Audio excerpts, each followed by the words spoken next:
29. Okay. Total polling stations some of the distribution பண்ண போறீங்க. So நீங்க அந்த காப்பி நம்ம சீக்கிரம் பிரிண்ட் பண்ணி கொடுத்துடலாம். ஸோ இதெல்லாம் முடிஞ்சிருச்சுனாக்க அப்புறம் ஈஸியாக ஃப்ரீஸ் பண்ணிவிட்டு பிரிண்ட் அவுட் எடுத்துக்கலாம். ஒரு நாளைக்கு நீங்கள் எவ்வளோ ஃபேமிலிஸை கவர் பண்ண போகிறீங்க, எவ்வளோ பேருக்கு ஓட்டர் ஸ்லிப்பு கொடுக்க போகிறீங்க, எல்லாமே நீங்கள் ப்ரீ கேல்குலேஷன் பண்ணிடணும். டைம் டேபிள் போட்டுருணும். கொடுப்பீங்க. டோர் டு டோர் போகிறோம். வீட்டில் யார் சீனியர் பர்சன் இருக்காங்களோ அவங்களுக்கு மட்டும் கொடுக்குறோம். எக்காரணம் ஒரு பூத், அதாவது ஓட்டர் ஸ்லிப் கூட மற்ற பொலிட்டிக்கல் பர்சன்ஸ் கையில் போகக்கூடாது. So that is number 1.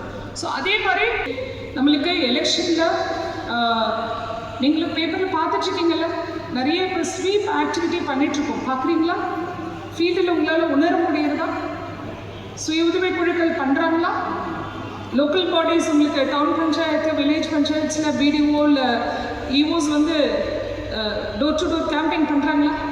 உணர முடியுதா இல்லையா?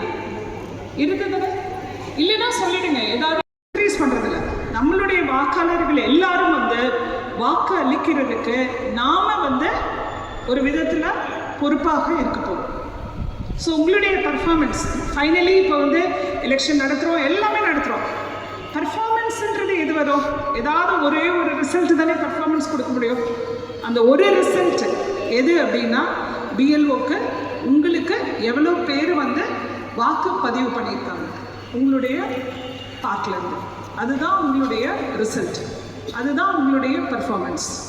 ஃபேர் எலெக்ஷன்னா மக்களை எதுக்கும் ஆசை காட்டி அதுக்காக ஓட்டு போடுங்க அப்படின்னு சொல்லாமல் நேர்மையான ஒரு எலெக்ஷன் நடத்தணும் அப்படிங்கிறது தான் எலெக்ஷன் கமிஷனுடைய மிக முக்கியமான இன்ஸ்ட்ரக்ஷன்ஸ்.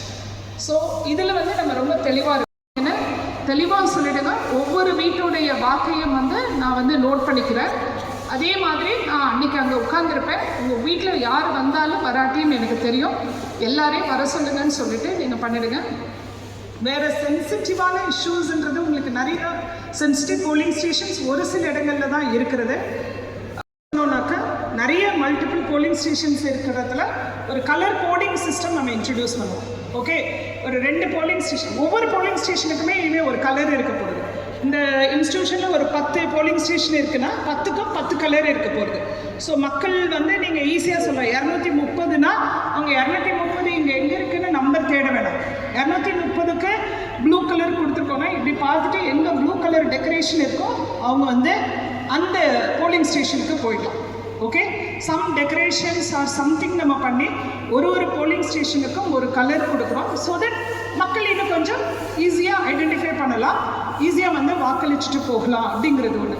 இன்னொரு புது முயற்சி எலெக்ஷன் கமிஷனோடது மொபைல் ஃபோன் டெபாசிட் பண்ணுறதுக்கு ஒரு ஃபெசிலிட்டி க்ரியேட் பண்ண சொல்லியிருக்காங்க. அது செக்டர் 75% மேலே வாக்கு பதிவாயிடுச்சு சொல்லி. பட் அப்புறம் கொஞ்சம் 8-9 மணி ஆகும்போது பார்த்தா அதோட நம்பர் குறைஞ்ச 67-68க்கு வந்துடுச்சு. ஸோ அது ரொம்ப பேட் இமேஜ் கொடுத்ததுனால இந்த தடவை commission every 2 hours presiding officer கண்டிப்பாக என்ன ஓட்டு பதிவாக இருக்கோ அதை அனுப்ப சொல்லியிருக்காங்க. இதெல்லாம் நியூ இனிஷியேட்டிவ்ஸ்.